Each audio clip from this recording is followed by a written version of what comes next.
नमस्कार विद्यार्थी मित्रांनो, आज आपण बुक रिव्ह्यू हा कसा लिहितात हे आपण समजून घेणार आहोत. बुक रिव्ह्यू लिहिताना कोणकोणत्या पॉईंट्सच्या द्वारे आपल्याला उत्तर लिहायचं असतं हे आपण या ठिकाणी आज समजून घेणार आहोत. Students, this question is already added in 9th, 10th, 11th or 12th for the all boards.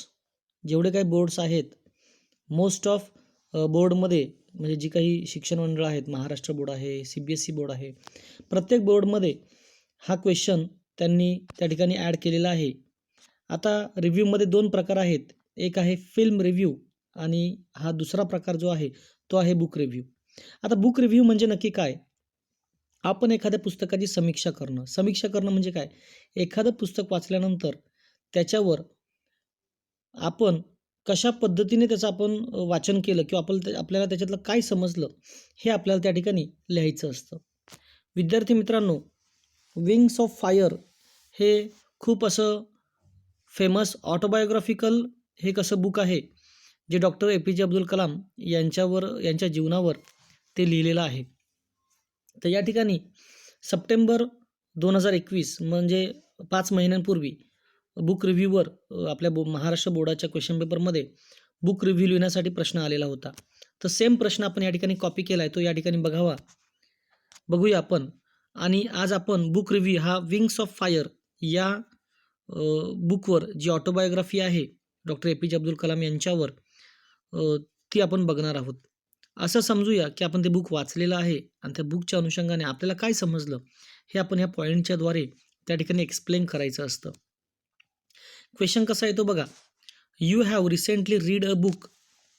तुम्ही आता एखादं पुस्तक वाचलेलं आहे. Right a review in about 100 or 150 words of the book with the help of the following points. तुम्ही आत्ताच एखादं पुस्तक वाचलेलं आहे आणि त्या बुकवर तुम्हाला 100 ते 150 शब्दांमध्ये त्या जे कोणतं पुस्तक तुम्ही वाचलंय ते खाली दिलेल्या किंवा पुढे दिलेल्या पॉईंटच्या आधारे तुम्हाला त्याचं स्पष्टीकरण द्यायचं आहे किंवा तुम्हाला त्याच्यावर ते लिहायचं आहे. विद्यार्थी मित्रांनो, मी पॉईंट्स हे बोर्डाने दिलेल्या क्वेश्चन पेपरमध्ये त्याच्या अनुषंगानेच हे सर्व पॉईंट्स त्या ठिकाणी घेतलेले आहेत. फक्त यामध्ये ज्या ठिकाणी मी ऑरचा त्या ठिकाणी यूज केलेला आहे, ऑरचा सिम्बॉल जो यूज केलेला आहे, ते यासाठी की तुम्हाला हे लक्षात असायला हवं की जर अशा प्रकारचे पॉईंट जर चेंज होऊन आले तर तुम्हाला उत्तर लिहायला ते सोपं जावं. विद्यार्थी मित्रांनो, या ठिकाणी आता हे पूर्ण बुक रिव्ह्यू विंग्स ऑफ फायरचं या ठिकाणी बघा पॉईंट टू पॉईंट. आता नंबर 1चा पॉईंट बघा, title or author of the book. म्हणजे असलेलं जे टायटल आहे, त्या पुस्तकाला जे नाव दिलेलं आहे त्याच्याविषयी आणि जे बुक लिहिलं गेलं आहे ते कोणी लिहिलं आहे त्यांच्याविषयी आपल्याला थोडक्यात माहिती द्यायची आहे. नंबर 2, सब्जेक्ट, स्टोरी किंवा इन्फॉर्मेशन त्याविषयी आपल्याला माहिती द्यायची असते. नंबर 3, बुकमध्ये वापरलेली जी लँग्वेज आहे किंवा जी लँग्वेज स्टाईल म्हणू शकतो आपण, कोणत्या पद्धतीची भाषा त्या ठिकाणी यूज केली आहे ते आपल्याला किंवा प्रेझेंटेशन कसं आहे बुकचं याची इन्फॉर्मेशन आपल्याला आपल्या बुक रिव्ह्यूमध्ये द्यायची असते.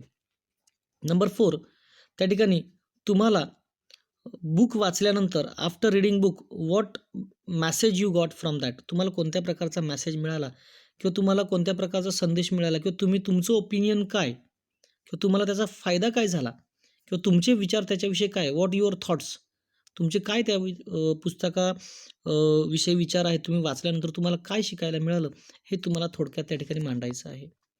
विद्यार्थी मित्रांनो, या ठिकाणी याचं हे पूर्ण मी उत्तर या ठिकाणी इंग्लिशमध्ये लिहून दिलेलं आहे, जेणेकरून तुम्हाला हे उत्तर त्या ठिकाणी लिहिता यावं. हे तुम्हाला या ठिकाणी पूर्ण दिसतच असेल की आपण या ठिकाणी अशा पद्धतीने हे उत्तर लिहायचं आहे. विद्यार्थी मित्रांनो, तुम्हाला गरज लागल्यास तुम्ही याचा स्क्रीनशॉटसुद्धा घेऊ शकतात आणि तुम्ही ते लिहू शकतात. पेपरमध्ये तुम्हाला 4 पैकी 4 मार्क्स नक्कीच पडतील अशी आपण अपेक्षा करूया आणि पडतीलच. विद्यार्थी मित्रांनो, याच प्रश्नाला आपण मराठीमध्ये ट्रान्सलेशन केलेलं आहे की जेणेकरून तुम्हाला ते समजावं आणि तुम्ही चांगल्या प्रकारे त्याला समजून घ्यावं अशी आम्हाला त्याची अपेक्षा आहे. बुक रिव्ह्यू म्हणजे एखाद्या पुस्तकाची समीक्षा करणं. आता wings of fire by doctor APJ Abdul Kalam. बघा, डॉक्टर APJ अब्दुल कलाम यांनी हे पुस्तक लिहिलेलं आहे आणि हे पुस्तक 1999 मध्ये पब्लिश झालेलं होतं. या ठिकाणी हा प्रश्न बघा आहे तसंच आपण कॉपी केलेला आहे तुम्हाला समजण्यासाठी आणि त्याचं मराठीमध्ये सुद्धा ट्रान्सलेशन आपण केलेलं आहे की जेणेकरून तुम्हाला ते समजावं. आता या ठिकाणी विद्यार्थी मित्रांनो हे जे काही आपण इंग्लिशमध्ये लिहिलं आहे हे तुम्हाला मराठीमध्ये चांगल्या प्रकारे समजावं आणि जेणेकरून तुम्हाला ते अभ्यास करून लिहिता यावं किंवा पाठ करून ते लिहिता यावं सोप्या भाषेमध्ये, अशा पद्धतीने ते बनवण्यात आलेलं आहे. तर चला आपण पॉईंट टू पॉईंट याला एक्सप्लेन करून समजून घेऊया की नक्की याच्यामध्ये नक्की आहे तरी काय. बघा पहिला point, title or author of the book. म्हणजे या पॉईंटमध्ये तुम्हाला नक्की त्या पुस्तकाचं जे नाव आहे ते का बरं तसं दिलं गेलं आणि ऑथर ऑफ द बुक आणि ते पुस्तक कोणी लिहिलं याविषयी आपल्याला माहिती द्यायची. So let's start student. आपण सुरुवात करूया. Wings of fire and autobiography of Abdul Kalam is written by doctor A P J. Abdul Kalam and Arun Tiwari. बघा विंग्स ऑफ फायर हे जे ऑटोबायोग्राफी म्हणजे आत्मचरित्रात्मक जो हे जे पुस्तक आहे हे अब्दुल कलाम यांनी म्हणजे आपले माजी राष्ट्रपती त्यांनी आणि अरुण तिवारी या 2 लेखकांनी हे पुस्तक लिहिलेलं आहे. This book is an autobiography of doctor A P J. Abdul Kalam. हे पुस्तक डॉक्टर ए.पी.जे. अब्दुल कलाम यांचे एक आत्मचरित्रात्मक लिहिलेलं हे एक पुस्तक आहे. त्यांच्या जीवनावर आधारित हे असं बुक आहे. फॉर्मर प्रेसिडेंट ऑफ इंडिया, भारताचे माजी राष्ट्रपती ते होते. आपल्याला माहितीच आहे. He was an great scientist. त्यांना मिसाईल मॅनसुद्धा म्हणून ओळखलं जातं. तुम्ही तीही लाईन ॲड करू शकता. He is known as a missile man of India. कारण त्यांनी ज्या मिसाईल बनवलेल्या आहेत, ज्याच्यापासून आपलं परराष्ट्रापासून आपलं काय होऊ शकतं, संरक्षण होऊ शकतं. This story sheds light on the journey of a young boy from Rameswaram to become a renowned scientist. ही कथा अशा एका तरुणाची आहे की त्यांच्या आयुष्याचा जो प्रवास आहे, यंग बॉय म्हणजे ते एक तरुण असण्यापासून त्यांचा जो प्रवास आहे, त्या प्रवासावर ही स्टोरी आहे की ती कशा पद्धतीने आयुष्यामध्ये सक्सेस ते मिळवत गेले. From Rameswaram to become a renowned scientist. Renowned म्हणजे फेमस, की रामेश्वरपासून तर नामवंत शास्त्रज्ञ म्हणजे जगातील सर्वश्रेष्ठ किंवा सर्वात फेमस असे सायंटिस्ट म्हणून त्यांचं आजही आपण नाव घेतो किंवा भविष्यातही त्यांचं नाव राहील. It reflects how simple living, dedication, strong will and hard work led to success. हे जे पुस्तक आहे किंवा त्यांचं जे काही जर आपण त्यांच्या आयुष्याविषयी विचार केला तर त्यांची साधी राहणी, त्यांचं असणारं डेडिकेशन म्हणजे कामाविषयी असणारं समर्पण म्हणजे प्रामाणिकपणा, स्ट्रॉंग विल आणि दृढ इच्छा म्हणजे एखादी ठरवलेली गोष्ट पूर्ण करणे and hard work led to success. आणि ह्याच गोष्टी आपल्या आयुष्यामध्ये आपल्याला ते काय करतात, यश मिळवून देतात. अशा प्रकारचं ही आपल्याला पर्सनॅलिटी आपण आपल्या आयुष्यामध्ये विंग्स ऑफ फायरच्या अभ्यास जर आपण तो वाचलं तर आपल्याला नक्कीच ते समजेल. It it also shows how cultural unity impacts the lives of individuals. आणि या पुस्तकातून आपल्याला बऱ्यापैकी कळतं की सांस्कृतिक एकतेचा म्हणजे आपलं इंडिया जो आहे, हिंदुस्थान जो आहे, भारत आहे, तो आपल्यामध्ये विविधतेत एकता आहे. मग या ठिकाणी सांस्कृतिक एकतेचा व्यक्तींच्या जीवनावर कशा पद्धतीने परिणाम होतो हे देखील या पुस्तकामध्ये चांगल्या प्रकारे सांगण्यात आलेलं आहे किंवा त्याचा प्रभाव या ठिकाणी आपल्याला दिसतो. नंबर 2चा पॉईंट की त्या बुकची स्टोरी काय आहे, नक्की तो विषय त्यांनी काय घेतलेला आहे किंवा इन्फॉर्मेशन. आता या ठिकाणी आपल्याला माहिती आहे ऑटोबायोग्राफी आहे, आत्मचरित्रात्मक हे लिहिलेलं पुस्तक आहे त्यांच्या जीवनावर आधारित. म्हणजे विषय त्यांचं आयुष्य आणि त्यांचा जो प्रवास, त्यांच्या जीवनातील असणाऱ्या प्रवासाविषयी पुस्तक आहे आपल्याला कळतं. पण या ठिकाणी आपण त्या लाईनचा अर्थ मराठीमध्ये सुद्धा समजून घेऊयात. The story begins with Kalam as a boy in the village of Rameswaram where he lived with his parents and 4 brothers and 1 sister. ही जी काही स्टोरी आहे, ही जी कथा आहे, गोष्ट आहे, ही रामेश्वरम गावातून सुरुवात होते. जिथे डॉक्टर ए.पी.जे. अब्दुल कलाम राहायचे. त्या ठिकाणी ते त्यांच्या आईवडिलांबरोबर आणि त्यांचे 4 भाऊसुद्धा आणि एक बहीणसुद्धा त्यांच्याबरोबर राहत होती. In this book the author tells us how the role of family, relatives, friends and society contribute to an individual life. या पुस्तकामध्ये लेखकाने डॉक्टर ए.पी.जे. अब्दुल कलामांच्या जीवनामध्ये कशा पद्धतीने त्यांचं कुटुंब, त्यांचे नातेवाईक, त्यांचे मित्र, समाज यांची भूमिका किती महत्त्वाची होती किंवा त्या या 4 लोकांनी म्हणजे फॅमिली असेल, रिलेटिव्हज असतील, फ्रेंड्स असतील, सोसायटी असेल, how they contribute in a Kalam's life, की आपले जे डॉक्टर ए-पी-जे अब्दुल कलाम आहे यांच्या आयुष्यामध्ये कशा पद्धतीने त्यांचं कॉन्ट्रिब्युशन होतं, हे या पुस्तकातून सांगण्याचा प्रयत्न केलेला आहे. Doctor A P J Abdul Kalam describes his village where everyone lives in harmony. Kalam यांनी त्यांच्या गावाचे वर्णन या ठिकाणी अशा पद्धतीने केलेलं आहे, की त्यांचं गाव हे एकोप्याने राहायचं. Religious discrimination was unknown at that time. आणि त्यावेळेस त्या ठिकाणी कोणत्याही प्रकारचा धार्मिक भेदभाव नसायचा. A passage that shows the closeness they had. या ठिकाणी आपल्या लक्षात येतं, की एक तो उतारा आहे त्यांच्या बुकमध्ये. त्या ठिकाणी आपल्याला कळतं, की त्या ठिकाणी कोणत्याही प्रकारचं लोकांमध्ये म्हणजे मतभेद नसायचे. The priest of Rameswaram temple, Pakshi Lakshmana Shastri, was a very close friends of my fathers. One of the most vivid memories of my early childhood is of the two men, each in his traditional attire, discussing spiritual matters. विद्यार्थी मित्रांनो, ह्या ज्या lines आहेत, ह्या त्या पुस्तकातून घेतलेल्या आहेत. या ठिकाणी ते सांगण्याचा प्रयत्न करतायत, की रामेश्वर मंदिराचे पुजारी किंवा जे कोणी इतर लोकं जी होती, हे सर्व लोकं वेगवेगळ्या समाजाचे असून सुद्धा हे एकत्र राहायचे. आणि हीच युनिटी या ठिकाणी ते सांगतात, की माझ्या आयुष्यावर कोणत्याही प्रकारचा असा परिणाम झाला नाही. म्हणजे या ठिकाणी ते सांगण्याचा प्रयत्न करतात पुस्तकातून. याच्यामधला नेक्स्ट पॅराग्राफ बघा. When he was very young, Kalam wanted to join the Indian air force but he was not able to clear the interview.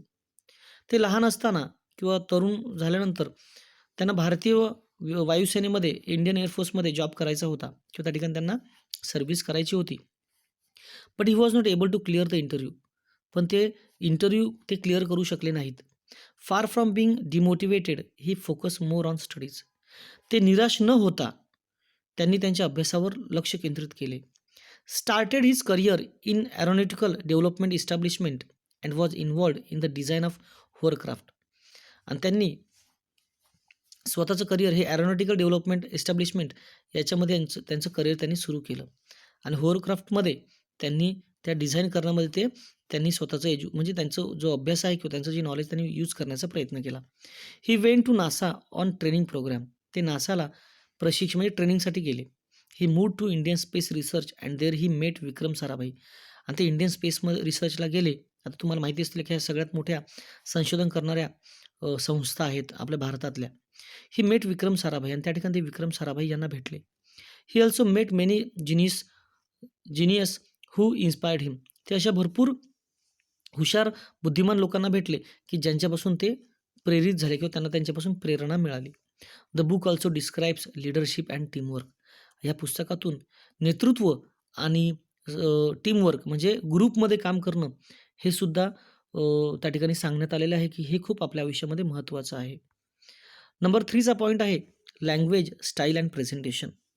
म्हणजे या तिघांपैकी कोणताही पॉईंट आला तर आपल्याला माहिती पाहिजे की आपल्याला हे या ठिकाणी आन्सर असं लिहिणं अपेक्षित आहे.